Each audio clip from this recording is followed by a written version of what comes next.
चलिए शुरू करते हैं आज का एपिसोड। गारा धमाके के साथ जमीन पर गिरा। रूपांतरित रेत शिनोबी ने खड़े होने के लिए संघर्ष किया और अपने प्रतिद्वंद्वी को घूरने लगा। नारुतो के निरंतर हमले से वह थकने लगा था और उसकी रेत झड़ने लगी थी। सुनहरे बालों वाला लड़का उसे घूर रहा था, उसकी मुट्ठी कसी हुई थी और वह हमले के लिए तैयार था। गारा, तुम्हें जो चाहिए था वो मिल गया, लेकिन तुम चुनौती तक नहीं दे रहे हो। नारुतो ने ताना मारा। लानत हो तुम पर। गारा गुर्राया। उसे समझ नहीं आ रहा था कि ऐसा क्यों हो रहा है। उसने उस लड़की को धमकाकर नारुतो को अपने साथ लड़ने के लिए उकसाया था और तब से वह उसके वश में था। क्या यही वजह थी? क्या यह उस लड़की की धमकी की वजह से था? ऐसा नहीं हो सकता। उसका कोई अपना नहीं था और वह एक निर्दयी हत्यारा था। जब तक वह खुद से प्यार करता था वह अजेय था। फिर भी यहाँ उसके जैसा ही कोई दूसरों के लिए लड़ रहा था और जीत रहा था। क्या वह सच में इतना ताकतवर इसलिए था क्योंकि वह दूसरों के लिए लड़ता था? नहीं, मैं तुम्हारी सोच नहीं मानूंगा। मैं इसे अभी खत्म करूंगा। गारा दहाड़ा और उसकी रेत ने उसे निगल लिया और बढ़ने लगी। धूल छंटने पर नारुतो एक कदम पीछे हट गया। जब धूल छटी तो वह एक विशालकाय रैकून कुत्ते के सामने खड़ा था। उसकी पूंछ आगे पीछे हिल रही थी। उसने नारुतो को नीचे देखा और तभी गारा का शरीर उसके सिर पर प्रकट हुआ। मुझे विश्वास नहीं हो रहा कि तुमने मुझे इतना आगे बढ़ने पर मजबूर कर दिया, लेकिन अब सब खत्म हो गया है। मैं तुम्हें मार डालूंगा, फिर तुम्हारे गांव को तबाह कर दूंगा। गारा ने कहा। बिल्कुल नहीं, नारुतो चिल्लाया और अपने कंधे पर लगे घाव से थोड़ा खून पोंछा। उसने उसे अपनी हथेली पर लगाया और कुछ हस्त मुद्राएं बनाईं। उसने अपना हाथ जमीन पर पटका। सुमोनिंग जुत्सु। एक जोरदार धमाका हुआ और बहुत सारा धुआं उठा। जब धुआं छटा तो नारुतो मेढक मुखिया गमाबुंटा के सिर पर खड़ा था। उसने गारा का सामना किया और घूरते हुए कहा, अगर तुम मेरे गांव को तबाह करना चाहते हो तो तुम्हें हमसे होकर गुजरना होगा। अरे बदमाश, तुमने मुझे यहाँ क्यों बुलाया? मैंने तुम्हें कहा था कि मुझे फिर कभी मत बुलाना। गमाबुंटा बड़बड़ाया। मेरे पास सच में कोई विकल्प नहीं था। तुम मेंढकों में सबसे ताकतवर हो, है ना? नारुतो ने बहस की। फिर उसने आह भरी और उस बड़े मेंढक की ओर मुंह किया। देखो, अगर मैंने तुम्हारा अपमान किया हो तो मुझे माफ कर दो। जब कोई मेरा अपमान करता है तो मैं शांत नहीं रह पाता, लेकिन मुझे सच में तुम्हारी मदद चाहिए। अगर वो गांव तक पहुंच गया तो वह उसे तबाह कर देगा। मैं ऐसा होने नहीं दूंगा। मैं एक दिन होकागे बनूंगा और भावी होकागे होने के नाते मुझे हर हाल में लीफ गांव की रक्षा करनी है। गमाबुंटा ने उस सुनहरे बालों वाले लड़के को देखा और उससे थोड़ा प्रभावित हुआ। वो ये देखने के लिए उत्सुक था कि वो किससे लड़ रहा है। जैसा बाप वैसा बेटा। ठीक है बदमाश, मैं इस बार तुम्हारी मदद कर देता हूँ, लेकिन जब तक हम एक ड्रिंक नहीं पी लेते तुम मुझे दोबारा नहीं बुलाओगे। गमाबुंटा ने कहा और उसने अपनी तलवार निकाल ली। तुम्हें मिल गया, नारुतो ने कहा। बहुत दिलचस्प, तुम तो वाकई बहुत दिलचस्प हो। देखते हैं तुम शुकाकू, रेत के देवता की पूरी शक्ति का सामना कैसे करते हो। गारा चिल्लाया और अपने हाथों से एक मुद्रा बनाई। Play पॉस्म jutsu. नारुतो को पता नहीं क्यों, लेकिन लड़ाई और भी कठिन हो गई थी। उसने खुद को एक भीषण लड़ाई के लिए तैयार किया। सैंड भाई बहनों और कोनोहा जैनिन के बीच लड़ाई गतिरोध पर आ गई थी। तेमारी ने अपना पंखा तैयार रखा था, लेकिन उसे संभालना उसके लिए मुश्किल हो रहा था। कंकरों अब अपने कठपुतली कौवे के सिर और दो भुजाओं को नियंत्रित कर रहा था। शिनो घुटनों के बल बैठा था, उसके कीड़े रक्षात्मक मुद्रा में थे। शिकामाऊ सोने के लिए बेताब लग रहा था। तभी उन्हें एक जोरदार धमाका सुनाई दिया और एक लहर उनके ऊपर से गुजर गई। कंकरों ने अपनी बहन की ओर देखा। मुझे विश्वास नहीं हो रहा कि उस छोटे से लड़के ने गारा को उस जुत्सु का इस्तेमाल करने पर मजबूर कर दिया। वो बच्चा कितना ताकतवर है? कंकरों ने पूछा। मुझे नहीं पता, लेकिन हमें इन दोनों को खत्म करके गारा तक पहुंचना होगा, तेमारी ने चिंता से कहा। रेत निंजा, तुम हिल नहीं पाओगे। हम अपने साथी को तुम्हारे किसी भी प्रयास से बचाएंगे, शिनो ने कहा। और हाँ, मुझे नहीं पता कैसे, लेकिन उस बेवकूफ ने एक बड़ा सा मेढक बुला लिया। इसका मतलब है कि उसे मेढक साधु जिरेया ने प्रशिक्षित किया है। क्या तुम सच में उसे गुस्सा दिलाना चाहते हो? शिकामाऊ ने पूछा। ये सुनकर दोनों को पसीना आ गया क्योंकि जिरेया शिनोबी जगत में एक महान हस्ती थे। वायु शैली, वायु बुलेट। शुकाकू दहाड़ा, जल शैली, तरल गोली। गमाबुंटा चिल्लाया। चारों पर अचानक तेज हवा के साथ पानी की बौछार पड़ गई। यह एक तूफान जैसा था और वे अपने पैरों पर डटे रहे। शिकामाऊ ने अपने बालों से कुछ पानी झाड़ा। धिक्कार है उस नारुतो पर, क्या उसे संयम शब्द का मतलब भी नहीं पता? शिकामाऊ गुर्राया। शायद वो ऐसा नहीं कर सकता। तुमने वो तबाही नहीं देखी जो गारा मचा सकता है। वो उसके सामने टिक नहीं पाएगा, शिनो ने कहा। खैर, उम्मीद करते हैं कि वह इसे जल्द ही खत्म कर देगा। मुझे ऐसा लग रहा है कि उसकी ऊर्जा खत्म हो रही है। शिकामाओ बिल्कुल सही था। नारुतो और गमाबुंटा दोनों की सांसें तेज चल रही थीं। दोनों एक हाथ वाले शुकाकू के सामने थे और सोच रहे थे कि अब आगे क्या करें। उन्होंने उस रेत के राक्षस पर हर संभव वार किया था, लेकिन वह फिर भी हमला करता जा रहा था। उसे एक योजना की जरूरत थी, और वह भी जल्दी। क्या आपके पास कोई योजना है, बॉस मेढक?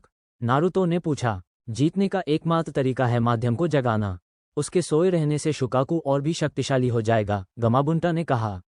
नारुतो काफी सोचने लगा। आखिरकार उसे एक विचार सूझा। यह एक मुश्किल कोशिश थी, लेकिन यही एकमात्र उपाय था जो उसे सूझा। हे बॉस मेढक, मेरे पास एक विचार है, लेकिन मुझे थोड़ी देर के लिए जाना होगा। क्या तुम 2 मिनट तक रुक सकते हो? नारुतो ने पूछा। लड़ाई किए हुए काफी समय हो गया है, लेकिन मुझे लगता है कि मैं तुम्हें 2 मिनट का समय दे सकता हूँ, मेढक ने कहा। अच्छा, जब तुम उसे लड़खड़ाते हुए देखो तो उस पर अपनी पूरी ताकत से हमला कर देना, नारुतो ने गमाबुंटा से कूदते हुए कहा। वो जमीन पर उतरा और तेजी से शुकाकू की ओर बढ़ा। मुझे नहीं लगता, आत्मा चिल्लाई और उस पर वायु प्रकोष्ठ दागने की तैयारी करने लगी। गमाबुंटा ने उसे तरल प्रकोष्ठ से मारकर रोक दिया, जिससे कुछ रेत उड़ गई। क्रोधित होकर शुकाकू ने रेत की एक लहर भेजी जो गमाबुंटा से टकराए। उसने पीछे मुड़कर देखा तो नारुतो गायब हो चुका था। उसने गाली दी, लेकिन फिर से गमाबुंटा की ओर ध्यान दिया जो अभी उठ रहा था। मैं तुम्हें पहले खत्म करूंगा।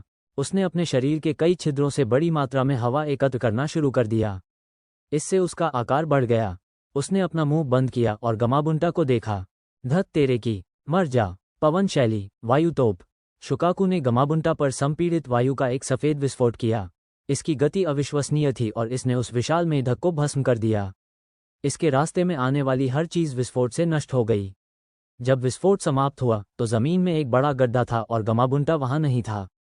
हा, वह मर गया, उसने खुशी से कहा। निंजा कला, महान भंवर, नारुतो चिल्लाया। शुकाकू अचानक जमीन में धंस गया।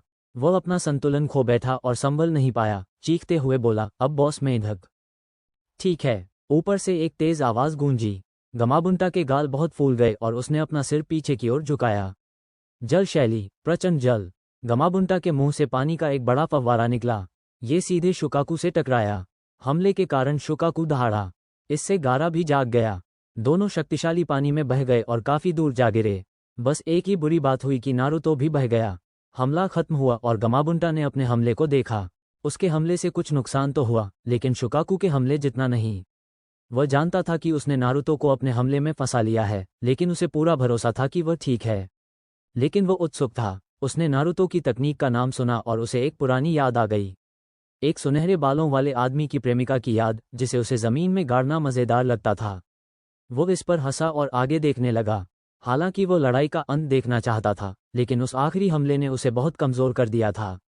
उसने बाकी का काम लड़के पर छोड़ने का फैसला किया। वो धुएं के एक झटके में गायब हो गया। चारों जेनिन जो कुछ उन्होंने देखा उससे स्तब्ध रह गए। शुकाकू द्वारा वायु तोप चलाते ही वे सब छिपने लगे। जब ये सब समाप्त हुआ तो उन्हें यकीन हो गया कि गमाबुंटा मर चुका है। तभी नारुतो ने शुकाकू को घेर लिया और गमाबुंटा ने उन पर एक जबरदस्त जल शक्ति का प्रयोग किया। इसने शुकाकू, गारा और नारुतो को बहा दिया। मुझे विश्वास नहीं हो रहा। क्या गारा सचमुच हार गया? कंकरों ने हैरानी से पूछा। गारा, तेमारी चिल्लाई और भाग गई। कंकरों झट से उठ खड़ा हुआ और उसके पीछे पीछे चल दिया। शिकामाओ कराह उठा और अपने दिमाग से सुस्ती दूर करने की कोशिश करने लगा। वो परेशान करने वाला गोरा लड़का, शिनो, क्या तुम ठीक हो? शिकामाओ ने पूछा। हाँ, मैं ठीक हूँ, शिनो ने कहा। अच्छा, हमें जल्दी करनी चाहिए और नारुतो तक उनके पहुंचने से पहले पहुंच जाना चाहिए, शिकामाओ ने कहा। शिनो ने सिर हिलाया और दोनों रेत भाई बहनों को रोकने के लिए निकल पड़े। नारुतो चारों हाथों पैरों के बल लेटा हुआ था और दर्द से कराह रहा था। उसने अपने बालों से पानी झाड़ा। धिक्कार है, क्या तुम्हें मुझ पर भी हमला करना जरूरी था, बॉस मेढक? नारुतो बड़बड़ाया। खतरे का आभास होते ही नारुतो झट से एक तरफ हट गया।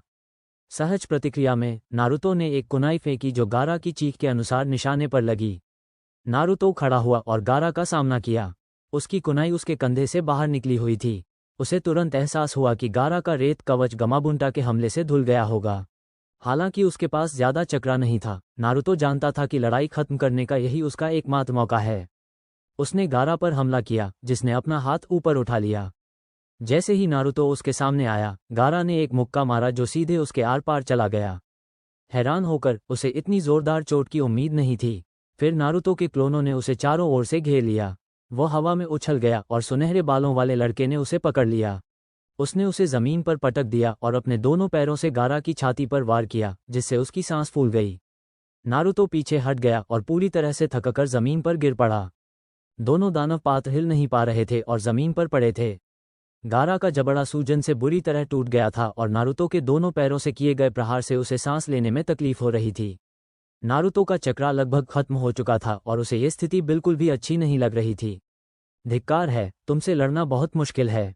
मुझे नहीं लगता कि इससे पहले कभी मेरा चक्रा खत्म हुआ हो, नारुतो ने कहा। नारुतो उसकी ओर मुड़ा। उसकी आंखों में कई सवाल थे। नारुतो ने आह भरी और उसकी ओर देखा। मैंने जो कहा उसके लिए मुझे खेद है।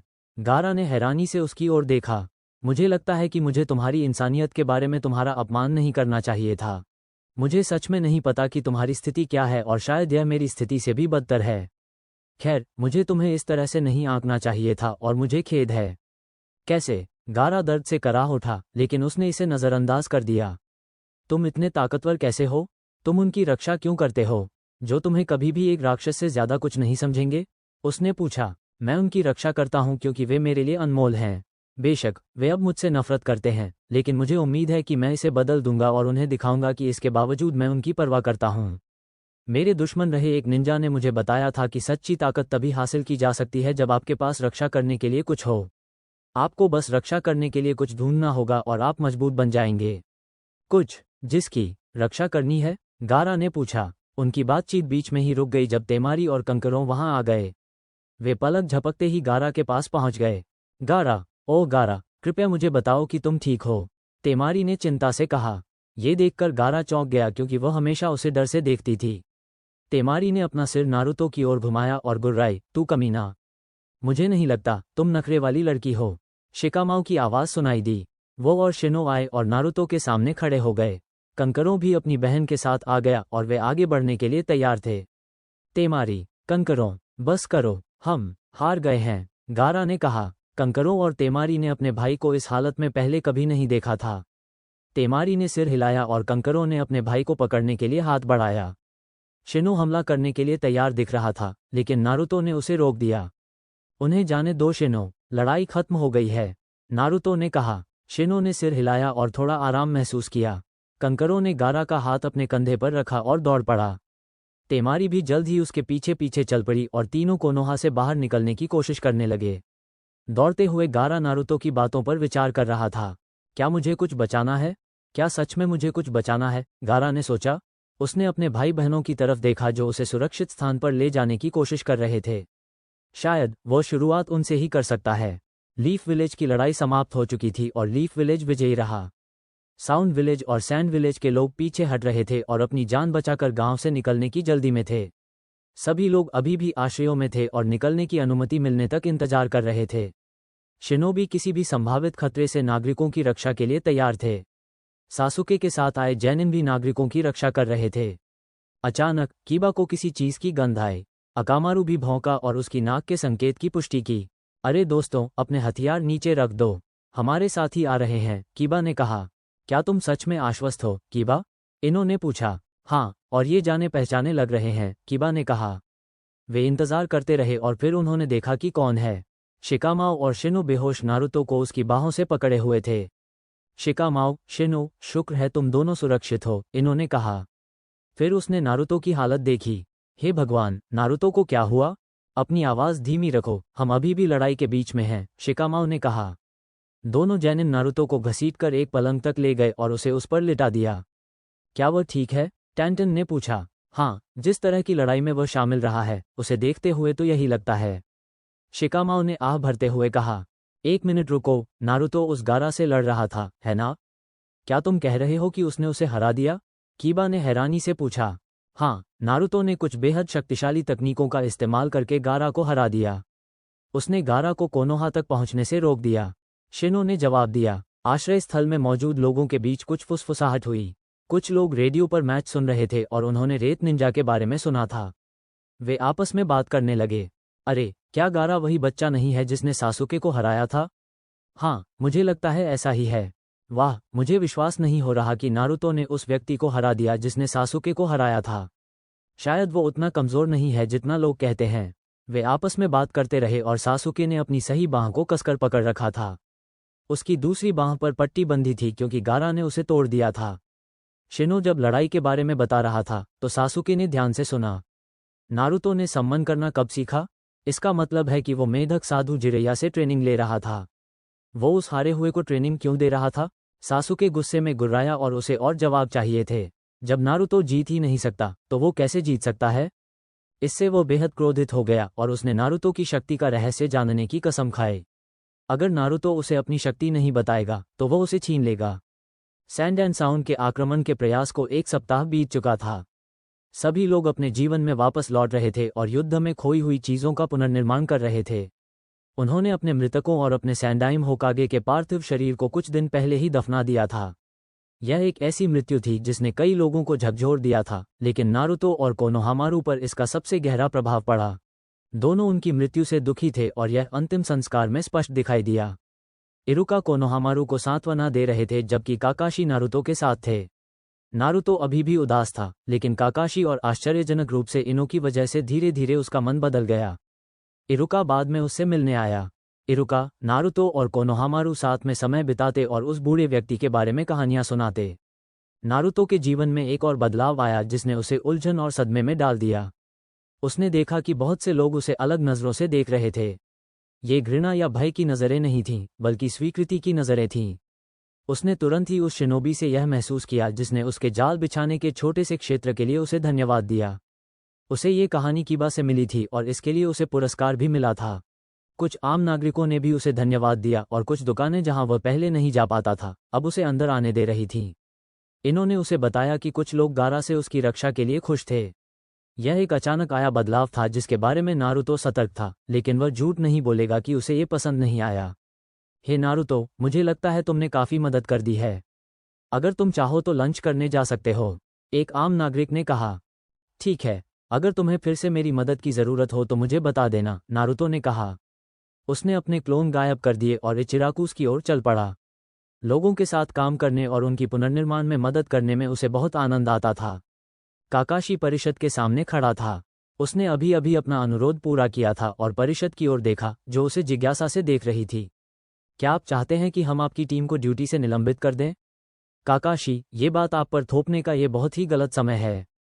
हमें इस समय हर उपलब्ध निंजा की ज़रूरत है, कोहारू ने कहा। मैं समझता हूं और आप सही हैं, लेकिन मेरी टीम तो बाधा ही बनेगी।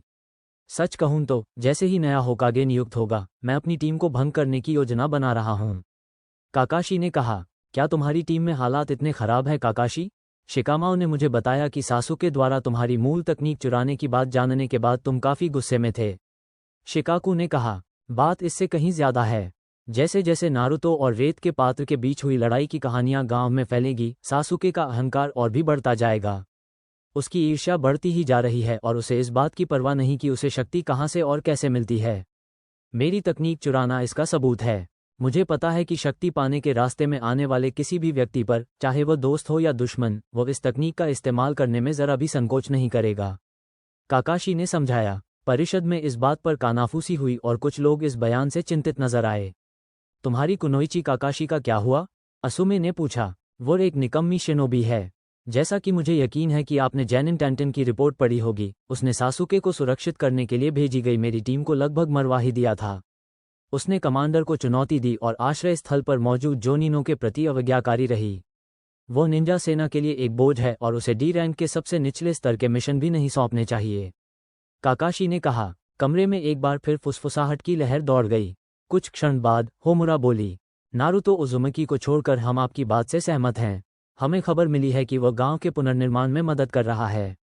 साथ ही जिरेया ने उससे एक मिशन में मदद करने का अनुरोध किया है जो वह जल्द ही शुरू करने वाला है। काकाशी ने सिर हिलाया, प्रणाम किया और कमरे से बाहर चला गया। सासुके ने अपने सामने पड़े पत्थर को घूरकर देखा। पत्थर में 2 छेद थे, लेकिन वे उतने गहरे नहीं थे जितना वह चाहता था। दर्द से कराहते हुए उसने अपने ठीक हो रहे हाथ को पकड़ लिया। उसने दर्द को नज़रअंदाज किया और अपना ध्यान वापस पत्थर पर केंद्रित कर लिया। वह इस बात से बेहद निराश था कि उसे इस तकनीक से काकाशी जैसे परिणाम नहीं मिल रहे थे। वो कमीना गुरु भी कोई मदद नहीं कर रहा था।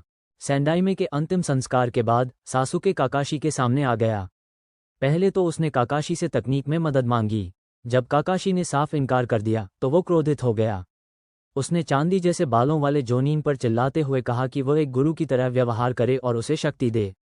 काकाशी उसके करीब आया और उसका हाथ एक पेड़ के तने के आर पार चला गया। काकाशी की घूरती निगाहों ने उसे चुप करा दिया और डरा दिया। काकाशी ने अपना हाथ पीछे खींच लिया और चला गया। कुछ समय बाद सासुके ने क्षतिग्रस्त हिस्से को देखा और इस तकनीक में महारत हासिल करने का निश्चय कर लिया। सासुके ने हर संभव कोशिश की, लेकिन उसे वही नतीजे नहीं मिले और इससे उसे गुस्सा आ गया। उसने अपनी कमजोरी को दोष दिया, काकाशी को उसे मना करने के लिए दोषी ठहराया और नारुतो को उससे कहीं ज्यादा ताकतवर होने के लिए दोषी ठहराया।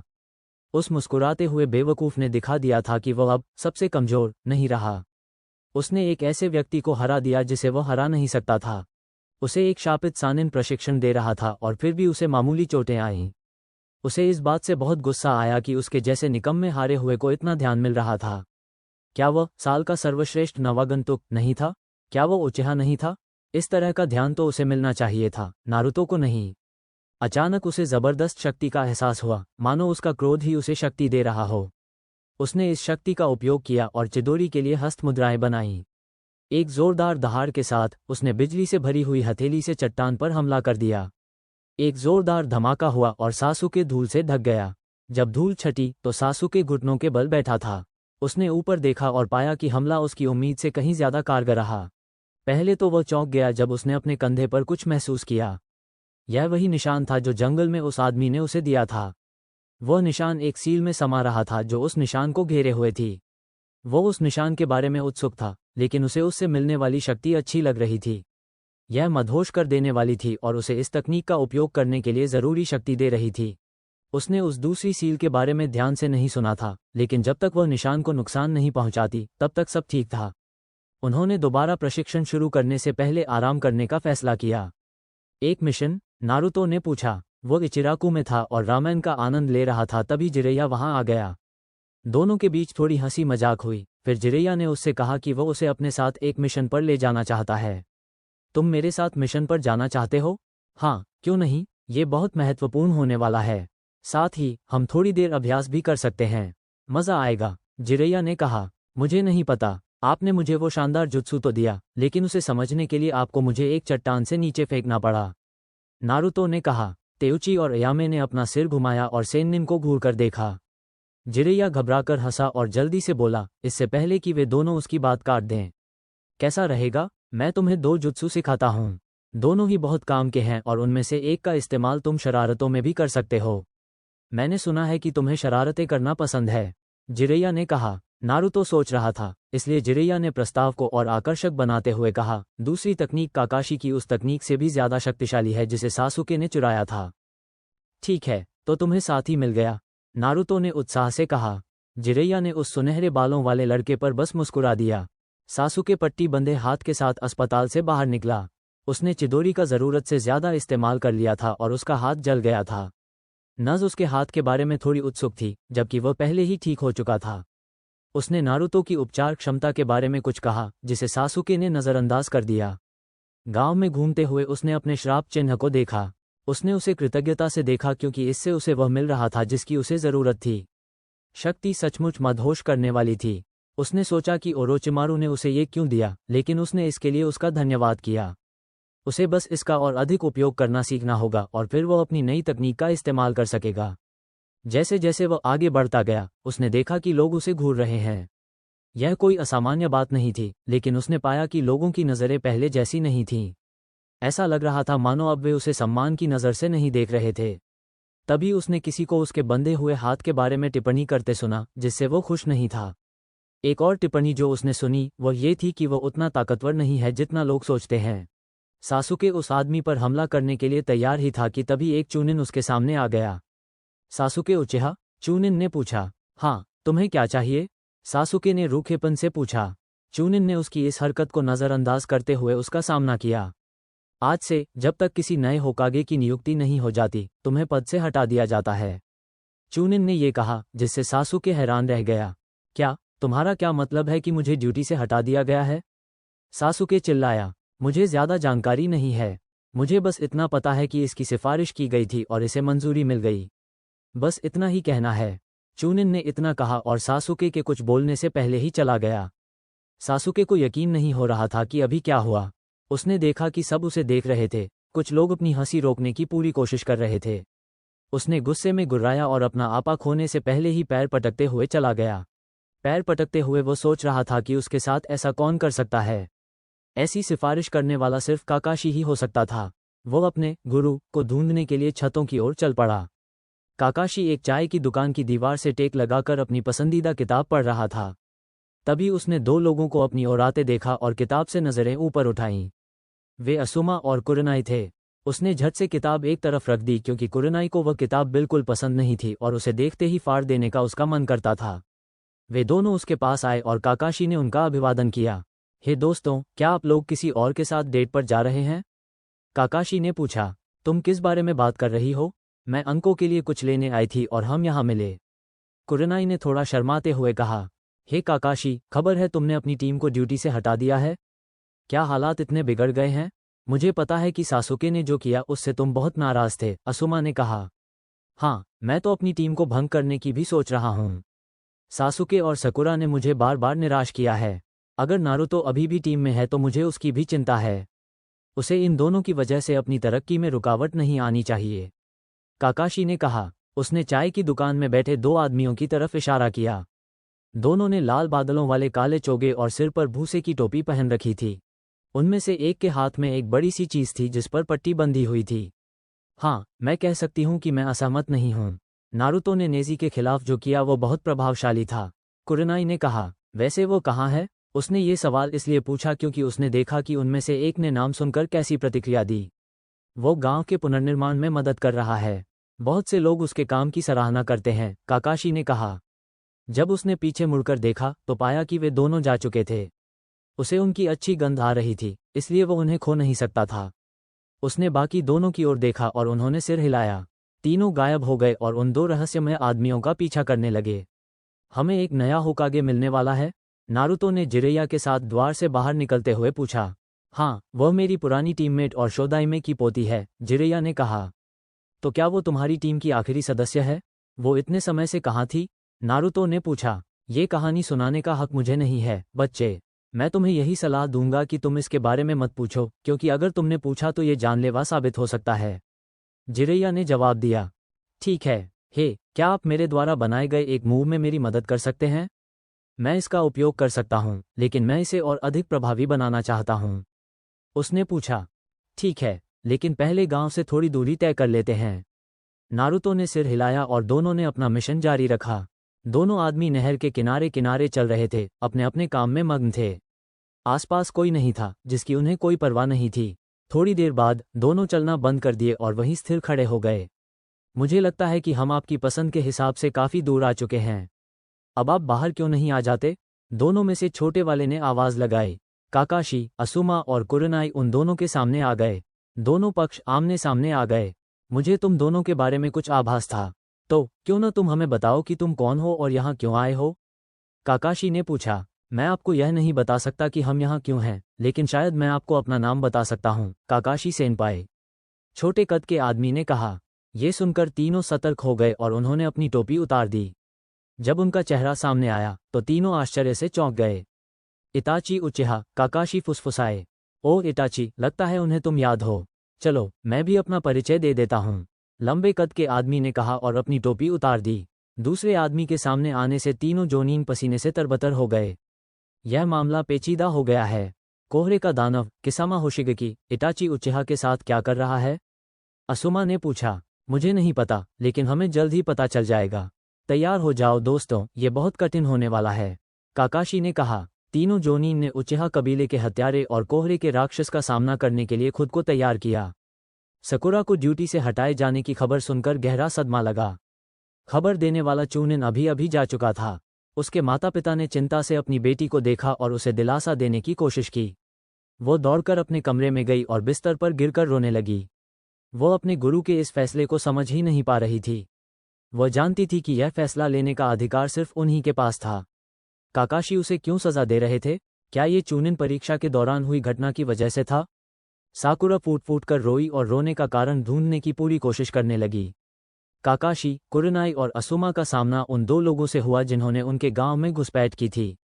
वे बहुत चिंतित थे क्योंकि उनके विरोधी एस रैंक के भगोड़े निंजा इटाची उचिहा और किसामा होशिगकी थे। किसामा ने उन सभी को देखकर मुस्कुरा दिया।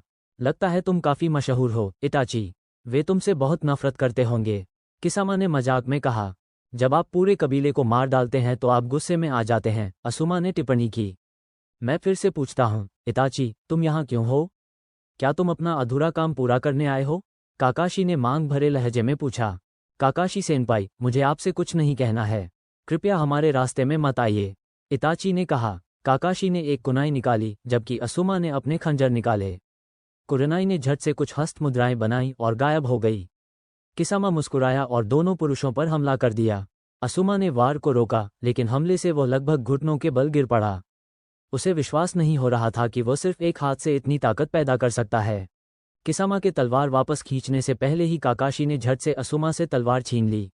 वो किसामा को पीछे धकेलते हुए इताची से भिड़ने के लिए दौड़ पड़ा। उचिहा परिवार का बड़ा सदस्य वहीं खड़ा रहा जब काकाशी ने उस पर हमला किया और तभी एक पेड़ ने उसे जकड़ लिया। पेड़ के पीछे से कुरनाई ने घातक प्रहार करने की तैयारी कर ली। इटाची ने झट से अपनी स्थिति बदल ली, जिससे कुरनाई चौंक गई। इटाची ने घूमकर काकाशी की लात को रोका और दोनों पानी में लड़ने लगे। कुरनाई ने जैनजुत्सु तोड़ दिया और असुमा की मदद करने का फैसला किया। वो किसामा को जैनजुत्सु में फंसाने में कामयाब रही, जिससे असुमा को किसामा पर हल्का सा प्रहार करने का मौका मिल गया। चोट लगने से क्रोधित किसामा ने कुछ हस्त मुद्राएं बनाईं। जल शैली, शार्क बम। किसामा गुर्राया और कुरनाई पर यह जुत्सु चलाया। असुमा उसके सामने प्रकट हुआ और अपने खंजर को तलवारों की तरह पकड़ लिया। अपनी चक्र शक्ति का उपयोग करते हुए वह जल जुत्सु को काटने में सक्षम हुआ, लेकिन कुछ कदम पीछे हट गया। किसामा बस मुस्कुराया और आगे लड़ने के लिए तैयार हो गया। काकाशी ने अपना शेरिंगर प्रकट किया और इटाची को घूरने लगा, जिसने भी अपना शेरिंगर सक्रिय कर लिया था। इटाची शेरिंगर का माहिर था, इसलिए काकाशी उसके पास जाने में सावधानी बरत रहा था। इटाची ने अपना हाथ तेजी से बढ़ाया और काकाशी की शेरिंगर आंख चौड़ी हो गई। उसने तुरंत कुछ हस्त मुद्राएं बनाई और जल दीवार खड़ी कर दी। तभी पानी की 6 तेज धारें उसके पैरों को उड़ाने के लिए आगे बढ़ीं। दीवार के गिरने पर काकाशी गायब हो गया। एक चीखने जैसी आवाज सुनाई दी और काकाशी की बिजली की तलवार से इटाची के शरीर में छेद हो गया। काकाशी कुछ देर तक असमंजस में रहा, फिर उसे चक्रा का एक जोरदार झटका महसूस हुआ। इटाची के फटने से वह एक विस्फोट की चपेट में आ गया। कुरनाई और असुमा उसकी मदद के लिए जाना चाहते थे, लेकिन किसामा ने उन्हें जाने नहीं दिया। सौभाग्य से काकाशी विस्फोट से बच गया। वो फिर से इटाची के सामने आ गया। शैडो क्लोन का इस्तेमाल करके हमला करना वाकई बहुत चालाकी भरा था। काकाशी सेनपाई, आप शेरिंग में वाकई माहिर हो गए हैं, इटाची ने कहा और अपनी आंखें बंद कर लीं। काकाशी ने चक्रा का तीव्र प्रवाह महसूस किया और तुरंत अपनी सामान्य आंख बंद कर ली। शेरिंग के अंतिम रूप के सामने आप जीत नहीं सकते, इटाची ने कहा और उसका शेरिंग रूपांतरित हो गया। उसने काकाशी की आंखों में देखा और अपना जुत्सु बोला, असुकुयोमी। काकाशी सामान्य दुनिया से निकलकर काले और लाल रंग की एक अंधेरी दुनिया में पहुंच गया। एक क्रॉस पर बंधा हुआ इटाची उसके सामने तलवार लिए प्रकट हुआ। यह असुकुयोमी की दुनिया है। इस दुनिया में मैं यहाँ होने वाली हर चीज को नियंत्रित करता हूँ। अगले 72 घंटों तक मैं तुम्हें इस तलवार से वार करता रहूंगा, इटाची ने कहा और उसने काकाशी की किडनी में वार कर दिया। काकाशी दर्द से कराह उठा और बेहोश हो गया। जब वह जागा तो वो अभी भी क्रॉस से बंधा हुआ था। फर्क सिर्फ इतना था कि इटाची की 3 प्रतियां वहां मौजूद थीं। जैसा मैंने कहा था, इटाची ने काकाशी पर फिर से वार करते हुए कहा और उसकी प्रतियों ने भी ऐसा ही किया। मैं इस दुनिया में होने वाली हर चीज को नियंत्रित करता हूँ। काकाशी कराह उठा और फिर बेहोश हो गया। वो फिर से जागा और वो अभी भी फंसा हुआ था और उसके चारों ओर और भी प्रतियां थीं। चिंता मत करो काकाशी, बस 71 घंटे और 59 मिनट बाकी हैं, काकाशी चिल्लाया। वास्तविकता में लौटकर काकाशी घुटनों के बल गिर पड़ा। वो होश में तो था, लेकिन लगभग बेहोश। इटाची भी थोड़ी तेजी से सांस ले रहा था और काकाशी को खड़ा देखकर थोड़ा हैरान था। किसामा इटाची के पास आया, जबकि असुमा और कुरनाई काकाशी की मदद करने के लिए पहुंचे।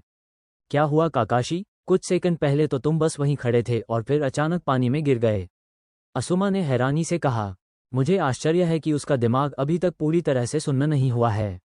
तुम्हें पता होना चाहिए कि इस तकनीक का इस्तेमाल लंबे समय तक नहीं किया जा सकता, किसामा ने कहा। काकाशी की सांसें तेज चल रही थीं, लेकिन उसे ये जानना जरूरी था कि वे यहाँ क्यों आए हैं। तो तुम सासुके के लिए यहाँ नहीं आए हो? तुम्हारा मकसद क्या है? काकाशी ने पूछा। चौथे होकागे की विरासत, इटाची ने कहा। असुमा और कुरनाई ये सुनकर आश्चर्यचकित रह गए। तो तुम अकात्सुकी के सदस्य हो? काकाशी ने पूछा। अब इताची और किसामा हैरान रह गए। अकात्सुकी, यह क्या है? कुरनाई ने पूछा। तुम नारुतो के अंदर सील किए गए 9 टेल्स के लिए उसके पीछे पड़े हो। मैं तुम्हें ऐसा नहीं करने दूंगा। काकाशी अंततः थककर बेहोश हो गया। किसामा, हम काकाशी को अपने साथ ले जा रहे हैं। बाकी सबको बाहर निकालो, इताची ने आदेश दिया। किसामा मुस्कुराया और खून की प्यास से भरी मुस्कान के साथ जमीन पर टूट पड़ा। भयंकर लीफ हरिकेन, एक आवाज आई और किसामा उड़कर इताची के पास जा गिरा। पानी शांत हुआ और गाय प्रकट हुआ। उसने पीछे मुड़कर देखा तो काकाशी नीचे गिरा हुआ था। किसामा ने गाय की ओर देखा। तो अब तुम कौन हो? किसामा ने पूछा। मैं कोनोहा का महान हरा शिकारी जानवर माइतो गाय हूँ। गाय ने अपना परिचय दिया। हरा शिकारी जानवर, ये तो दिलचस्प होता जा रहा है। किसामा ने मुस्कुराते हुए कहा। बस करो किसामा, हम नुकसान में हैं। मुझे लगता है कि एएनबीयू रास्ते में है। अभी हम पीछे हटते हैं, इताची ने कहा। किसामा ने उपहास किया लेकिन उसकी बात मान ली। दोनों गायब हो गए और जोनिन ने राहत की सांस ली। जिरेया नारुतो को उसके द्वारा बनाए गए ट्रांसपेरेंसी जुत्सु के लिए मुहरे लगाते हुए देख रहा था। उसने देखा कि नारुतो गायब हो रहा था और इस प्रक्रिया को बरकरार रखने में काफी अच्छा प्रदर्शन कर रहा था। उसने अभी अभी नारुतो को उसके एयर ब्लेड जुत्सु में मदद की थी, जिससे वो बहुत प्रभावित हुआ था। अब ये युद्ध के लिए तैयार था और नारुतो इसका इस्तेमाल करके काफी नुकसान पहुंचा सकता था। नारुतो ने उसे बहुत प्रभावित किया था। उसने काकाशी से पूरी कहानी जान ली थी और उसे नारुतो में चौथे होकागे के कई गुण दिखाई दे रहे थे। मिनाटो नामिकाज़े जन्मजात प्रतिभाशाली थे, लेकिन वे हमेशा बेहतर और मजबूत बनने के लिए प्रयासरत रहते थे। नारुतो भी ऐसा ही कर रहा था और उसे पूरा विश्वास था कि जब तक वे वापस लौटेंगे, नारुतो चूनिन बन चुका होगा। नारुतो ने उस जुत्सु को निष्क्रिय कर दिया और जिरेया की ओर देखा। कैसा रहा? नारुतो ने पूछा। बुरा नहीं है बेटा, थोड़ी और प्रैक्टिस कर लो तो तुम इसे कर पाओगे, जिरेया ने मुस्कुराते हुए कहा। नारुतो मुस्कुराया और अपनी नाक के नीचे वाले हिस्से को रगड़ा। चलो बेटा, अगले कस्बे चलते हैं और थोड़ा आराम करते हैं। हाय, सासुके को आखिरकार काकाशी मिल गया। वो एक दृढ़ निश्चय के साथ उसके अपार्टमेंट की ओर चल पड़ा और अपने लक्ष्य से पीछे हटने वाला नहीं था। वो काकाशी के उसे ड्यूटी से हटाने के फैसले की तह तक जाना चाहता था। काकाशी इसके लायक नहीं था और वह इस फैसले को बदलवा कर रहेगा। उसने अपने अपार्टमेंट के दरवाजे पर जोर से दस्तक दी और इंतजार करने लगा। दरवाजा खोलने वाला वो व्यक्ति नहीं था जिसकी उसे उम्मीद थी। तुम यहाँ क्या कर रहे हो? सासुके ने असुमा से पूछा। उसने अपार्टमेंट में देखा और कई अन्य जोनिन और बिस्तर पर एक आकृति देखी। वो काकाशी जैसा लग रहा था, लेकिन वह निश्चित नहीं था। अचानक एक और जोनिन प्रकट हुआ और उसकी सांस फूल रही थी। अरे, क्या मैंने अभी सुना कि इटाची गांव में है और नारुतो के पीछे पड़ा है? उस आदमी ने चिल्लाकर कहा। कुछ जोनिन उसे ऐसे देखने लगे जैसे वह बेवकूफ हो। सासुके की आंखें चौड़ी हो गईं और वह भाग निकला। असुमा उसे समय पर पकड़ नहीं पाया। सासुके नारुतो को पूरे गांव में खोजने लगा। उसे अपने पसंदीदा खाने की जगह से खबर मिली कि नारुतो जिरेया के साथ एक मिशन पर गया है। सासुके जल्दी से गांव से बाहर निकल गया ताकि उन दोनों से मिल सके। भागते समय उसके मन में कई बातें चल रही थीं। उनमें से एक ये थी कि नारुतो अभी भी मिशन पर जा रहा था। जब उसे ड्यूटी से हटा दिया गया था, तब भी उसे मिशन पर जाने की अनुमति क्यों दी गई थी? दूसरी बात यह थी कि इताची वापस आ गया था और उसने उसके पीछे आने की जहमत तक नहीं उठाई। वह नारुतो के पीछे पड़ा था। आखिर नारुतो में ऐसी क्या खास बात थी? उसके भाई ने उसे मारने का काम तो उसे सौंपा था, तो फिर वह नारुतो को लेकर इतना चिंतित क्यों था? उसे यह बात समझ नहीं आ रही थी और इस अनदेखी से वह बहुत गुस्सा था। इसी गुस्से ने उसे श्राप चिन्ह की शक्ति का उपयोग करने के लिए प्रेरित किया और इससे उसकी गति में जबरदस्त उछाल आया। जिराया के किराए के कमरे में बैठे नारुतो ने आह भरी। अगर वो लड़की सच में उससे प्यार करती तो वो आदमी उसके साथ होता। वो जरूर पागल होगी या कुछ और। खैर, उस आदमी ने उसे कमरे में जाने को कहा ताकि वो उस लड़की को अच्छे से जान सके। उसने बस आह भरी और अपनी सीखी हुई तकनीकों पर नजर डाली। उसे अब तक सीखी हुई तकनीकों की संख्या देखकर हैरानी हुई। इसका मतलब था कि वो एक निंजा के रूप में बेहतर होता जा रहा था। अचानक दरवाजे पर दस्तक हुई। नारुतो ने सोचा कि जिरेया होगा। उसने सोचा कि लड़की को होश आ गया होगा। वह उठा और दरवाजा खोला। दरवाजा खोलते ही वह सासुके को देखकर चौंक गया, लेकिन उसने तुरंत पहचान लिया कि यह सासुके नहीं है क्योंकि वह उससे लंबा था। लेकिन उसने तुरंत शेरिंगा को पहचान लिया, तो आखिर यह कौन था? तभी उसे वो व्यक्ति याद आया जिसे सासुके मारना चाहता था। वो उसका भाई था, उचिहा वंश का हत्यारा। वो यहाँ क्यों था? इटाची ने उसकी ओर देखा और उसके चेहरे पर पहचान का भाव देखा। तो तुम जानते हो मैं कौन हूँ? नारुतो कुन, मैं चाहता हूँ कि तुम मेरे साथ चलो। मैं तुमसे अनुरोध करता हूं कि कोई हंगामा मत करना, इताची ने कहा। नारुतो ने पहले उसे देखा, फिर उस आदमी को जो अभी उसकी नज़र में आया था। नारुतो ने गहरी सांस ली और दरवाज़ा बंद करके ताला लगा दिया। ऐसा करने के बाद नारुतो खिड़की से बाहर कूद गया और अपने चक्र का इस्तेमाल करके इमारत के किनारे दौड़ने लगा। वह केवल 3 कदम ही चल पाया था कि इताची ने उसे फिर से रोक दिया। उसने एक जोरदार आवाज़ सुनी और देखा कि जिस दरवाजे को उसने बंद किया था वह खिड़की से बाहर उड़ गया। तभी दूसरा आदमी बाहर आया और भागने का कोई रास्ता नहीं छोड़ा। वाह, अच्छी कोशिश की बच्चे, लेकिन हमें तुम्हें अपने साथ ले जाना होगा। अगर तुम अपनी मर्जी से नहीं आओगे तो मुझे तुम्हारी टांगें मुंडवानी पड़ेंगी, किसामा ने मुस्कुराते हुए कहा। नारुतो घबरा गया और जल्दी से इससे बचने का रास्ता ढूंढने लगा। इताची, एक जोरदार आवाज़ गूंजी। सबने मुड़कर देखा तो सामने सासुके खड़ा था। नारुतो ने सासुके को हैरानी और उलझन भरी निगाहों से देखा। वो इस बात से हैरान था कि सासुके यहाँ है और उसके चेहरे पर बने निशानों को लेकर उलझन में था। किसामा ने दोनों के बीच समानता देखी। अरे इताची, वो बच्चा बिल्कुल तुम्हारे जैसा दिखता है, किसामा ने कहा। वो मेरा छोटा भाई है, इताची ने उत्तर दिया। छोटा भाई? मुझे लगा था कि तुमने अपने सभी रिश्तेदारों को मार डाला है, किसामा ने पूछा। मैंने वही किया जो तुमने कहा था, इताची। मैं तुमसे नफरत करता था और मैंने इसे बढ़ने दिया। ये बढ़ती गई और जख्मी हो गई। अब मैं तुम्हें अपनी नफरत की ताकत दिखाऊंगा। सासुके दहाड़ा। उसने बिना हाथ के संकेतों के चिदोरी का इस्तेमाल किया और आंखों में हत्या का भाव लिए इताची की ओर दौड़ा। नारुतो ने देखा कि सासुके इताची पर हमला करने के लिए आगे बढ़ रहा है। उसने पाया कि इताची अपने हमले को लेकर काफी शांत और चिंतित दिख रहा था। उसने इताची की पीठ पर हमला करने के लिए अपनी चक्र शक्ति का इस्तेमाल किया। जैसे ही उसने शक्ति जुटाई, वह अचानक उससे छीन ली गई।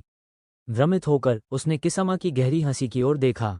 ये तो बदमाश है, मेरे साथी खिलाड़ी पर पीछे से हमला करने की कोशिश कर रहा है। चलो इसे इसके छोटे भाई से निपटने के लिए छोड़ देते हैं। अगर लड़ना चाहते हो तो मुझसे लड़ो, किसामा ने मुस्कुराते हुए कहा।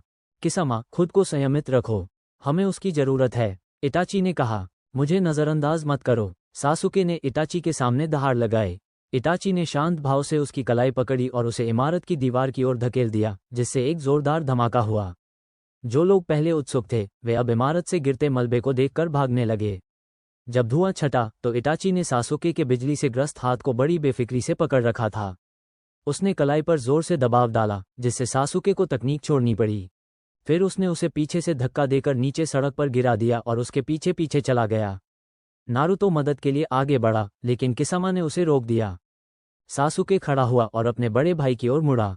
उसने घृणा से उसे घूरा जबकि इताची उसे शांत भाव से देख रहा था। एक चीख के साथ सासुके इताची पर झपटा और ताइजुत्सु में उलझ गया। इताची ने आसानी से उसके हमलों को रोक दिया और ऐसा लग ही नहीं रहा था कि वह कोई कोशिश कर रहा है। इससे सासुके निराश हो गया और उसने अपने हमले जारी रखने की कोशिश की। आखिरकार इताची ने अपने लात से उसकी छाती पर वार किया। सासुके हौंफते हुए एक फल की दुकान पर जा गिरा। वो उठने के लिए संघर्ष कर रहा था और उसने ऊपर देखा तो पाया कि इताची उस पर टूट पड़ा है। बड़े उचेहा ने उसे एक घूंसा मारकर गिरा दिया और फिर लात मारकर ऊपर उठा दिया। इताची ने अपनी मुट्ठी सासुके के पेट में मारी और उसे दीवार से जा टकराया। इसी बीच नारुतो किसामा को परेशान करने के लिए अपने मायावी नृत्य का इस्तेमाल कर रहा था। नीली चमड़ी वाला किसामा बहुत चिढ़ गया था क्योंकि लड़का एक जगह स्थिर नहीं रह रहा था। उसे सबसे ज्यादा गुस्सा उसकी पोशाक में पड़े आंसुओं पर आ रहा था।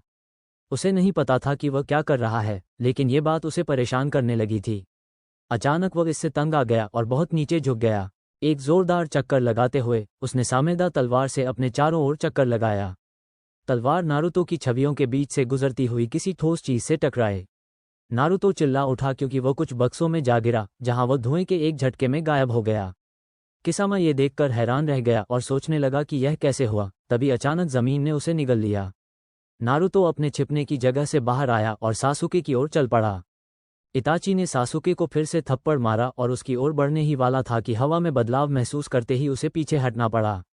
नारुतो ने इसी मौके का फायदा उठाते हुए सासुके को पकड़ा और शुनशिन का इस्तेमाल करके गायब हो गया। इताची ने दीवार की ओर देखा और पत्थर पर बने उस निशान को देखकर थोड़ा उत्सुक हुआ। तभी किसामा इताची के ठीक बगल में जमीन से बाहर आ निकला। वो छोटा बदमाश मेरी सोच से कहीं बेहतर है, किसामा ने कहा। हाँ, वह है। मुझे इसे बनाने की तकनीक में काफी दिलचस्पी है, इताची ने दीवार की ओर देखते हुए कहा। फिर उसने आसपास का क्षेत्र छानबीन किया। क्या आपको लगता है कि वो काफी आगे बढ़ गया है, किसामा ने पूछा। मेरे भाई के साथ नहीं। वो पास ही है और उसकी लोकेशन अभी पता चल जाएगी, इटाची ने कहा। उसकी बात बिल्कुल सही थी क्योंकि नारुतो सासुके को काबू में रखने की कोशिश कर रहा था और साथ ही अपनी नई सीखी हुई तकनीक ट्रांसपेरेंसी जुत्सु का इस्तेमाल भी कर रहा था। उसने सासुके को शांत करने की कोशिश की लेकिन वह खुद को छुड़ाने के लिए छटपटाता रहा। सासुके से लगातार कुछ दूषित चक्र निकल रहा था जिससे हालात और मुश्किल होते जा रहे थे। उसने देखा कि उसकी बाह और गर्दन पर कुछ काले निशान हिल रहे हैं। उसे नहीं पता था कि वह क्या था, लेकिन उससे बहुत ज्यादा चक्र निकल रहा था। आखिरकार सासुके ने नारुतो से खुद को छुड़ा लिया और निकले हुए चक्र से नारुतो को हवा में उछाल दिया। इटाची ने तुरंत ओरोचिमारू का निशान पहचान लिया, लेकिन उसे जरा भी चिंता नहीं हुई। इटाची, सासुके ने कहा और बिना हाथ के संकेतों के चिदोरी सक्रिय कर दी। नई मिली गति के साथ सासुके ने पल भर में दूरी तय कर ली। उसने जुत्सु को आगे की ओर फेंका और ऐसा लग रहा था कि वह सफल हो जाएगा। अचानक उसे अपनी छाती में दर्द महसूस हुआ। उसने नीचे देखा तो इताची का घुटना था। चिदोरी का प्रभाव खत्म हो गया और शाप का निशान मिटने लगा। तभी उसे कोहनी से जमीन पर गिरा दिया गया। वह जोर से जमीन पर गिरा और उसके मुंह से थोड़ा खून निकला। इताची ने उसे अपने पैर से पलट दिया और उसकी छाती पर पैर रख दिया। उसने सासुके को बेपरवाह नजरों से देखा। सासुके, तुम क्या कर रहे थे? तुम कहते हो कि तुमने मेरी बात मानी है। तुम कहते हो कि तुमने अपनी नफरत को बढ़ने दिया है। तो फिर तुम अभी भी इतने कमजोर क्यों हो? शायद तुम्हें एक और याद दिलाने की जरूरत है। इटाची का शेरिंग बदलने लगा और सासुके खुद को छुड़ाने के लिए छटपटाने लगा। उसने आंखें बंद कर लीं, लेकिन इटाची के सीने पर पैर रखने से उसे आंखें खोलनी पड़ीं। उसने आंखें खोलीं और 3 धार वाले शूरिकेन जैसी लाल आंख में देखा।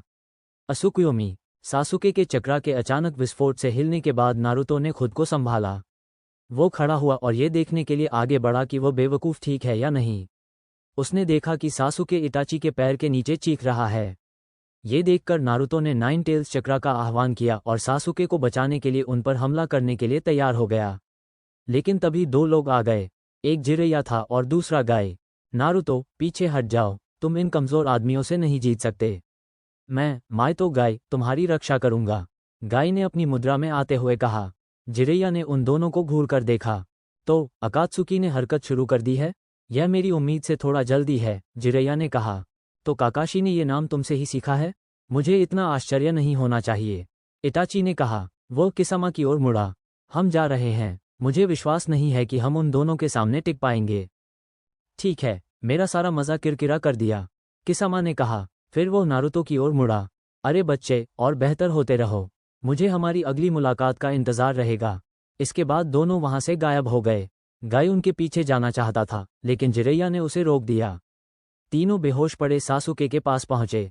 बेवकूफ कहीं का, मैंने हम सबको वहां से निकालने की कोशिश की लेकिन वो इटाची तक पहुंचने के लिए मुझसे लड़ता रहा, नारुतो ने कहा। नारुतो, इसमें तुम्हारी कोई गलती नहीं है। तुमने अच्छा किया और मुझे तुम्हारे फैसलों पर गर्व है। खैर, हमें अपना मिशन जारी रखना होगा। गाय, मैं उचिहा वंश की जिम्मेदारी तुम्हें सौंप रहा हूँ, जिरेया ने कहा। गाय ने सिर हिलाया और बाकी दोनों कस्बे की स्थिति संभालने चले गए। यात्रा के दौरान जिरेया ने नारुतो की चुप्पी पर ध्यान दिया। उसने पीछे मुड़कर देखा तो पाया कि नारुतो गहरी सोच में डूबा हुआ था। उसे लगा कि वह इस बारे में सोच रहा है कि इटाची और किसामा उसके पीछे क्यों पड़े हैं। उसे एहसास हुआ कि यह वो बच्चा नहीं था जिसके बारे में गुरुजी उसे अक्सर जानकारी देते थे।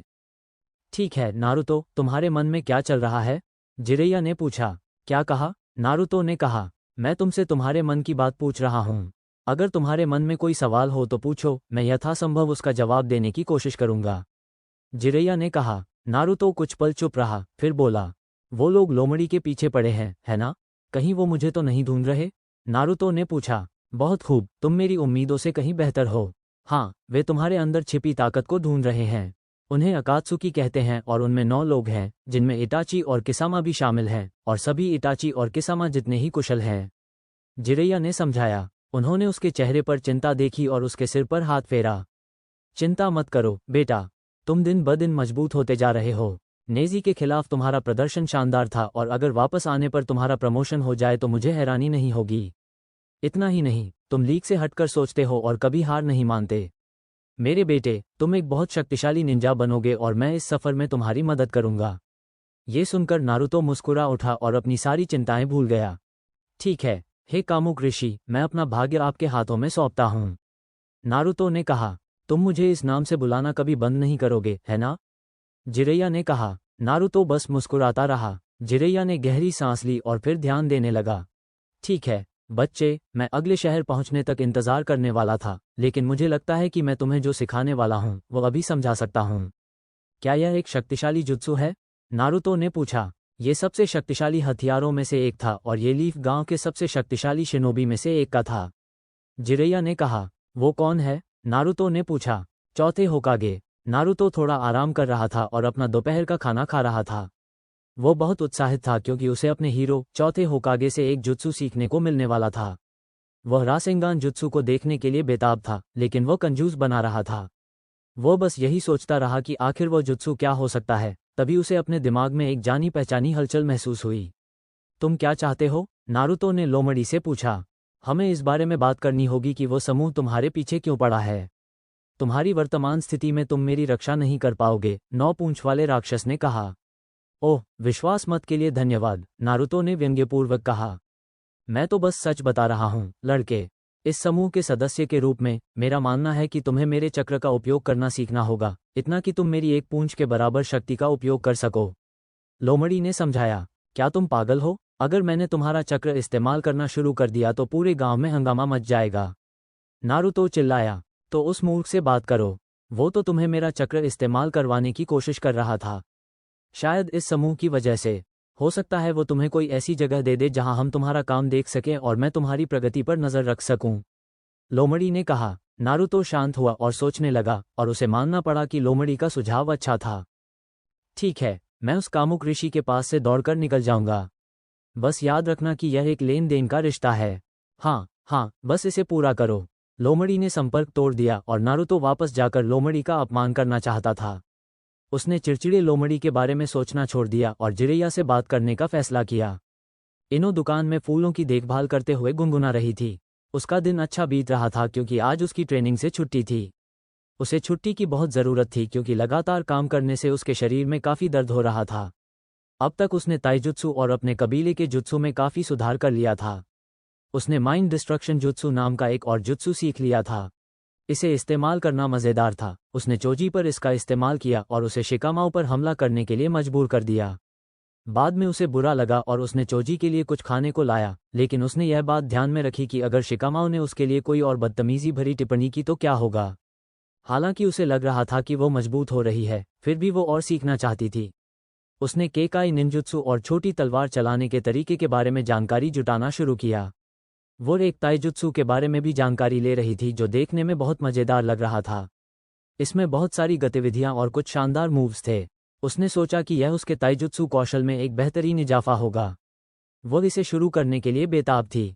अचानक उसे अपनी माँ की आवाज़ सुनाई दी और वो आवाज़ खुश नहीं थी। उसे समझ नहीं आ रहा था कि उसकी माँ किससे नाराज़ हो सकती है। वो आगे बढ़ी और देखा कि उसकी माँ साकुरा को घूर रही है। उसे आश्चर्य हुआ कि साकुरा यहाँ आई ही क्यों है, लेकिन उसे अपनी माँ की ज़्यादा चिंता थी क्योंकि वो कभी गुस्सा नहीं दिखाती थी। उसने इस मामले की तह तक जाने का फैसला किया। क्या मैं आपकी किसी काम में मदद कर सकती हूँ, साकुरा?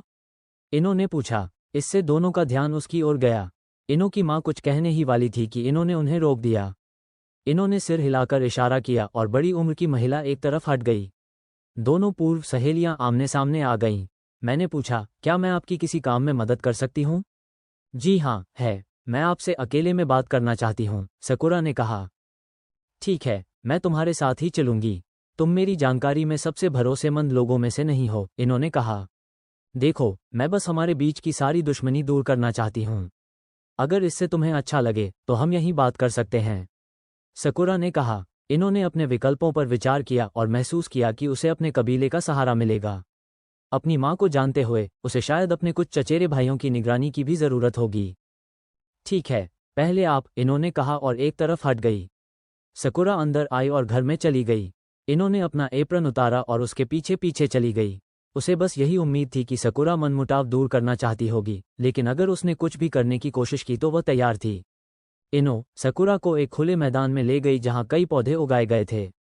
उसने चारों ओर देखा और पाया कि उसकी एक चचेरी बहन छत से उसे देख रही थी। उसने सोचा कि उसकी माँ ने उसके परिवार के सदस्यों को संदेश भेजा होगा ताकि यह सुनिश्चित हो सके कि वह ठीक है। हालांकि वह इससे खुश थी, लेकिन अपनी क्षमताओं में मामूली सुधार के कारण वह ज़्यादा चिंतित नहीं थी। फिर भी उसे मदद मिलने की सराहना थी। उसने सकुरा की ओर मुड़कर उसे एक तटस्थ भाव से देखा। ठीक है साकुरा, तुम यहाँ असल में किस लिए आए हो? इनो ने पूछा। इनो, तुम क्या बात कर रही हो? तुम जानती हो कि मैं यहाँ क्यों हूँ? सकुरा ने जवाब दिया। कृपया यह मत भूलिए कि मैं कोनोहा के शीर्ष पूछताछकर्ताओं में से एक की बेटी हूँ।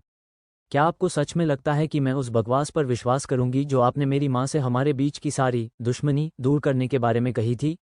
नारुतो के साथ आपने और सासुके ने जो किया, उस पर मैं अपनी राय नहीं बदलने वाली। इन्होंने कहा। और क्यों नहीं? सकुरा ने हैरानी से कहा। आखिर तुम सबसे निचले पायदान पर रहने वाले का बचाव क्यों कर रही हो?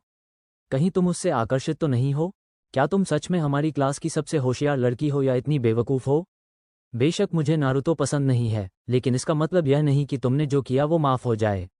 अगर ओरोचिमारू ने उसे मार दिया होता तो क्या तुम ये जानकर चैन से जी पाती? इन्होंने पूछा। सकुरा को सवाल सुनकर असहज महसूस हुआ और उसने जवाब देने से इनकार कर दिया। इन्होंने बस उसका मजाक उड़ाया और सिर हिला दिया। देखो, तुमने माफ़ी मांगी थी और मैंने मना कर दिया। और कुछ नहीं तो मुझे काम पर वापस जाना है। यामानाका, अभी हमारा काम खत्म नहीं हुआ है। मैं माफ़ी मांगे बिना यहाँ से नहीं जाऊंगी और अगर मुझे ज़बरदस्ती भी करनी पड़ी तो मैं करूंगी। सकुरा गुस्से से बोली, लेकिन यह उसकी गलती साबित हुई क्योंकि अचानक यामानाका कबीले के 2 सदस्यों ने उसे पकड़ लिया। सकुरा हैरान दिखी लेकिन इन्होंने बस मुस्कुरा दिया। मुझे नहीं लगता ऐसा होगा। जाने से पहले मुझे तुमसे एक बात कहनी है। इन्होंने सकुरा के पास आते हुए कहा। तुम नारुतो को सबसे कमज़ोर कहती हो, लेकिन उसने उन सभी को हराया है जिन्हें सासुके हरा नहीं सकता। शायद अब तुम्हें भी अपनी ट्रेनिंग को गंभीरता से लेना शुरू कर देना चाहिए, क्योंकि मेरी नज़र में तो तुम ही सबसे कमज़ोर हो। ये सुनकर सकुरा को बहुत गुस्सा आया और वो इनो तक पहुंचने के लिए छटपटाने लगी। उसे उस जगह से और दुकान से बाहर धकेल दिया गया। वह वापस अंदर जाने के लिए तैयार दिख रही थी, लेकिन इनो के चचेरे भाइयों और माँ की सख्त निगाहों ने उसे दोबारा सोचने पर मजबूर कर दिया। उसने चिढ़कर अपने घर की ओर चल दी। सकुरा को यकीन नहीं हो रहा था कि इन्होंने उससे क्या कहा। इन्होंने उसे एक बेरहम औरत की तरह पेश किया। नारुतो का दिखावा करना उसकी गलती नहीं थी। उसे कैसे पता चलता कि वो कुनोइची सन्निन में से एक है? फिर उसमें इतनी हिम्मत थी कि उसने उसके सामने ही कह दिया कि वो सबसे पीछे है। ये तो सरासर अपमान था। वो अपने बैच की सर्वश्रेष्ठ कुनोइची थी और उसे पूरा यकीन था कि उसकी काबिलियत इस बात को साबित करती है। इनो या काकाशी चाहे कुछ भी सोचें, वो नारुतो जितनी कमज़ोर नहीं थी। साकुरा इस अपमान को चुपचाप बर्दाश्त नहीं करेगी। वो इनो को उसकी टिप्पणियों का बदला ज़रूर लेगी और उसे दिखाएगी कि सबसे बेहतर कौन है। नारुतो और जिरेया सुनाडे की खोज जारी रखे हुए थे। इस दौरान नारुतो अपने नए जुत्सु रासेंगान पर महारत हासिल करने में लगा हुआ था। कुछ दिन पहले जब वे एक मेले में रुके तो जिरेया ने उसे ये जुत्सु सिखाना शुरू किया। जिरेया ने उसे समझाया कि इस तकनीक को सीखने के 3 चरण हैं। पहला चरण पानी से भरे गुब्बारे को फोड़ना था। जिरेया ने बताया कि गुब्बारे को फोड़ने के लिए पानी को पर्याप्त रूप से हिलाना डुलाना जरूरी है। नारुतो पानी को हिलाने में तो कामयाब रहा, लेकिन गुब्बारे को फोड़ नहीं सका। तभी उसने एक बिल्ली को गुब्बारे से खेलते हुए उसे फोड़ते देखा। इससे उसे याद आया कि जिरेया ने उसे पानी को हिलाने का तरीका कैसे दिखाया था। वो जिरेया की तरह पानी को हिला तो नहीं सका, लेकिन अपने हाथ के इस्तेमाल से उसने गुब्बारे को फोड़ दिया। यह उसके लिए एक जीत थी और जिरेया भी इससे सहमत थे। अगला कदम एक रबर की गेंद को फोड़ना था। यह नारुतो के लिए बहुत मुश्किल साबित हुआ, क्योंकि वह चक्रा को घुमा तो सकता था, लेकिन रबर की गेंद को फोड़ नहीं सकता था। तभी उसे एहसास हुआ कि यह घुमाव से नहीं, बल्कि शक्ति से जुड़ा मामला है। लोमड़ी के सुझाव से नारुतो को रबर की गेंद को टुकड़े टुकड़े करने का तरीका मिल गया। जिरेया ये देखकर हैरान रह गया कि उसने कितनी जल्दी यह कर दिखाया और उससे पूछा कि उसने ये कैसे किया। नारुतो ने बताया कि उसने गेंद में अपना चक्रा तब तक डाला जब तक कि गेंद और फैल न सके। फिर उसने दूसरे हाथ से चक्रा को घुमाना शुरू किया, घने चक्रा को तब तक घुमाया जब तक कि गेंद फट नहीं गई। जिरेया प्रभावित हुआ, लेकिन तभी नारुतो ने बताया कि यह लोमड़ी का विचार था। अब वो अंतिम चरण पर काम कर रहा था, जिसमें घूर्णन और शक्ति को एक गोले में संयोजित करना था। ये बहुत कठिन साबित होने वाला था क्योंकि जिरेया उन्हें लगातार गतिमान रख रहा था। जब वे रुकते तो नारुतो इसे हासिल तो कर लेता, लेकिन दोनों हाथों से कोशिश करने के बावजूद कुछ ही सेकंड में यह उसके चेहरे पर फट जाता। फिर भी नारुतो इस जुत्सु को सीखने के लिए उत्सुक था क्योंकि वह इसे अपने कौशल में शामिल कर सकता था। हालांकि यह एक शानदार जुत्सु था, उसने केवल इसी पर ध्यान केंद्रित नहीं किया, बल्कि अपने अन्य कौशलों और 9 पूंछ वाले दानव के चक्र पर भी काम किया। नारुतो के लिए सौभाग्य की बात यह थी कि जिरेया ने वास्तव में लोमड़ी की बात मान ली थी और अपने चक्र पर महारत हासिल करने की चिंता में दानव को प्रशिक्षण देना छोड़ दिया था। उसके पास नारुतो के लिए एक जगह भी थी जहां वह इसका अभ्यास कर सकता था। इतनी ट्रेनिंग के बावजूद उन दोनों को एक काम करना था। जिरैया को आखिरकार सुनाडे का पता चल गया। वो तंजाकू कस्बे में थी। वे जल्दी से वहां पहुंच गए। जब वे पहुंचे तो उन्होंने एक विशाल महल को ढहते हुए देखा। जिरैया को शक हुआ क्योंकि वह जानता था कि ऐसा केवल किसी सम्मन जैसे प्राणी ही कर सकते हैं। उसे नहीं लगा था कि सुनाडे अपने कर्जदार से बचने के लिए भी ऐसा कुछ करेगी, इसलिए इसका मतलब था कि ओरोचिमारू यहाँ था। दोनों ने घटनास्थल का मुआयना किया और उसका शक सही साबित हुआ। उसे सुनाडे को ढूंढना था और पता लगाना था कि उनकी साथी क्या चाहती है। कुछ देर ढूंढने के बाद उन्हें सुनाडे एक बार में मिली। वे थोड़ी नशे में धुत महिला के पास गए और उनकी बूट पर बैठ गए। सुनाडे ने देखा कि कौन बिना बुलाए ही आ गया है और जिरैया को देखकर आश्चर्यचकित रह गईं। जिरैया, तुम यहाँ क्या कर रहे हो? सुनाडे ने पूछा। हे राजकुमारी, बहुत दिनों बाद मिले, जिरैया ने मुस्कुराते हुए कहा। फिर वो एक युवा काली बालों वाली महिला की ओर मुड़ा जिसने एक सूअर को पकड़ रखा था। शिजुने, तुम सचमुच एक खूबसूरत महिला बन गई हो। ऐसा लगता है कि आज पूरे शहर में मेरी मुलाकातें हो रही हैं। सुनाडे ने आह भरी। क्या ऐसा है? क्या आप बताना चाहेंगे कि आप पहले किससे मिले थे? जिरैया ने पूछा। जिरैया, तुम यहाँ क्यों हो?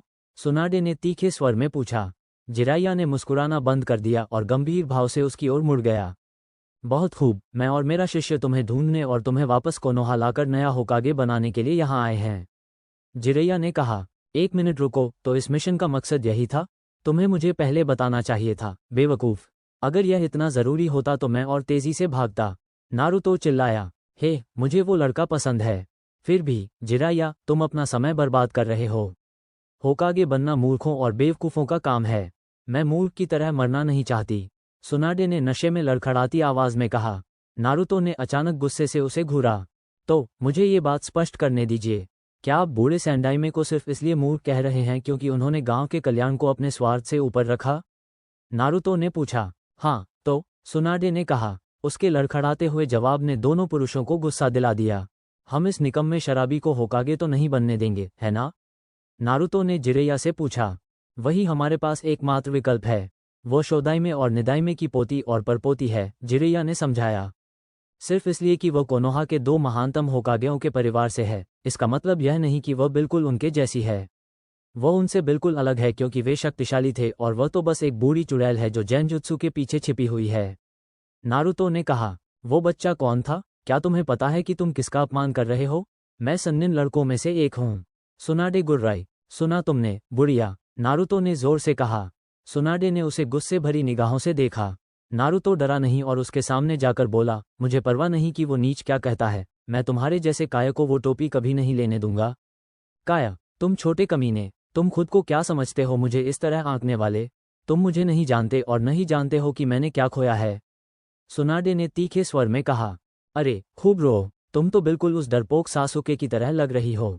क्यों न तुम इस बात को सह लो और भूल जाओ बुढ़िया। नारुतो चिल्लाया। ये सुनकर जिरैया और शिजुने दोनों सहम गए। सुनाडे गुस्से से लाल हो गई और किसी को जान से मारने को तैयार लग रही थी। बाहर जाओ, बदमाश, सुनाडे ने आदेश दिया। नारुतो ने उसकी बात को अनसुना कर दिया और सुनाडे के साथ बार से बाहर निकल गया। जिरैया ने सिर्फ आह भरी और बाहर की ओर चल पड़ा ताकि या तो सुनाडे को नारुतो को मारने से रोक सके या नारुतो को खुद को मारने से बचा सके। असुनाडे ने नारुतो को देखा जो अपनी मांसपेशियों को खींच रहा था और युद्ध के लिए तैयार हो रहा था। असुनाडे, जो अभी भी थोड़ी नशे में थी, ने लड़के का उपहास किया। मुझे विश्वास नहीं हो रहा कि मैंने एक बच्चे की बातों पर इतना गुस्सा कर लिया। सुनो, बदमाश, अगर तुम अपनी कही बातों के लिए माफ़ी मांग लो तो मैं तुम्हें थोड़ी इज्जत के साथ जाने दूंगी, सुनाडे ने कहा। नारुतो ने उसे चिढ़ाते हुए मुंह बनाया और लड़ने की मुद्रा में आ गया। सुनाडे ने हंसते हुए उसकी तरफ देखा। ठीक है, मैं तुम्हारी बात मान लेती हूँ। बस एक उंगली, इतना ही काफ़ी है तुम्हें खत्म करने के लिए। मैं ऐसा नहीं करूँगा, सुनाडे। बेहतर होगा कि तुम इस लड़के को गंभीरता से लो, वरना तुम्हें पछतावा होगा, जिरैया ने कहा। हाँ, बिल्कुल, वो मुझ पर एक वार भी नहीं कर पाएगा, उसने ताना मारा। तभी नारुतो की मुट्ठी उसके गाल पर लगी। सुनाडे थोड़ी चौंक गई, लेकिन संभलकर उसने नारुतो की लात को नाकाम कर दिया। नारुतो पीछे हट गया और कुछ हस्त मुद्राएं बनाईं। जल शैली, प्रचंड धारा, नारुतो ने कहा और सुनाडे पर पानी का गोला फेंका। सुनाडे ने मुट्ठी बनाई और उस जुत्सु को पानी में बदल दिया। नारुतो ने टेलीपोर्टेशन तकनीक का इस्तेमाल करके सुनाडे के करीब जाकर अपनी मुट्ठी पीछे खींची। सुनाडे ने अपनी आंखें सिकोड़ी और उंगली से नारुतो को दूर धकेल दिया। नारुतो 2 बार उछला और फिर धुएं में गायब हो गया। सुनाडे हैरान रह गई जब तक कि उसे जमीन पर घसीटकर उसका सिर ही दिखाई नहीं देने लगा। शिजुने हैरान थी जबकि जिरेया जोर जोर से हंस रहा था। नारुतो मुस्कुराते हुए उसके बगल में प्रकट हुआ। सुनो बुढ़िया, अगर तू अपने कहे के लिए माफी मांग ले तो मैं तुझे थोड़ी इज्जत के साथ जाने दूंगा। नारुतो ने ताना मारा। सुनाडे गुर्राई और तेजी से जमीन से निकली और एक ही झटके में अपना पैर ऊपर उठाया। जब उसने लात मारी तो नारुतो झट से रास्ते से हट गया। नारुतो ये देखकर हैरान रह गया कि इससे एक गड्ढा बन गया और जमीन का एक हिस्सा ऊपर उठ गया। सुनाडे उसके सामने प्रकट हुई और मुक्का आगे बढ़ाया। नारुतो ने अपना इल्यूजन डांस सक्रिय किया और सुनाडे का मुक्का उसके आर पार हो गया। वो गुर्राई और एक जोरदार मुक्का मारा जिससे उसका सिर लगभग धड़ से अलग हो गया। जैसे ही नारुतो पीछे हटा और सुनाडे आगे बढ़ी, नारुतो पलट गया और उस पर एक एयर ब्लेड चलाया। वो ब्लेड सुनाडे के कंधे में लगा और उसे खून बहने लगा। सुनाडे ने ये देखा और डर से उसकी आंखें चौड़ी हो गईं। नारुतो ने जमीन पर उतरकर फ्लाइंग नी अटैक करने की कोशिश की, लेकिन जिरेया ने उसे रोक दिया। नारुतो पीछे हट गया और जिरेया को घूरकर देखा। ये क्या बकवास है, गंदे ऋषि, नारुतो ने गुस्से में कहा। नारुतो, उसे देखो, जिरेया ने कहा। नारुतो ने देखा और जो देखा उससे हैरान रह गया। सुनाडे कांप रही थी और खुद को गले लगाए बैठी थी। नारुतो ने उसकी आंखों में देखा तो उसे डर दिखाई दिया। शिजुने आई और उसने सुनाडे को जैकेट पहनाई और उसके शरीर से थोड़ा सा खून पहुंच दिया। क्या, उसे क्या हुआ है, नारुतो ने चिंता से पूछा। नारुतो, तुम्हें चिंता करने की जरूरत नहीं है, जिरेया ने कहा। वो सुनाडे के पास गया और शिजुने से उसे अपने साथ ले लिया। हे शिजुने, क्या तुम थोड़ी देर के लिए मेरी देखभाल कर सकती हो? मैं सुनाडे का ध्यान रखूंगा। चिंता मत करो, मैं ठीक रहूंगा। ऐसा पहली बार हुआ है, नारुतो ने टिप्पणी की, जिसके परिणामस्वरूप उसे सिर पर एक थप्पड़ पड़ा। शिष्यों के एक दूसरे को जानने समझने के लिए जिरेया सुनाडे को अपने साथ ले गए। असुनाडे ने साके का एक और घूंट लिया, इससे पहले कि जिरेया ने उसकी तश्तरी भर दी। असुनाडे ने उसे घूरकर देखा जबकि जिरेया ने अपने चेहरे पर मुस्कान बनाए रखी। मुस्कुराते रहो, कमीने, इससे मुझे तुम्हें पीटकर बेहोश करने का बहाना मिल जाएगा। सुनाडे गुर्राई, मैंने तुम्हें पहले ही चेतावनी दी थी कि उस लड़के को कम मत समझना। अगर तुम थोड़ा और होश में होते तो शायद तुम्हें पता चल जाता कि वो कितना अच्छा है। जिरेया ने मजाक उड़ाते हुए कहा। आखिर वो बच्चा है कौन? सुनाडे ने पूछा। जैसा कि मैंने कहा, वो मेरा नया शिष्य है। उसका नाम उजुमकी नारुतो है और इस मिशन को पूरा करने के बाद उसे पदोन्नति मिल सकती है। जिरेया ने कहा।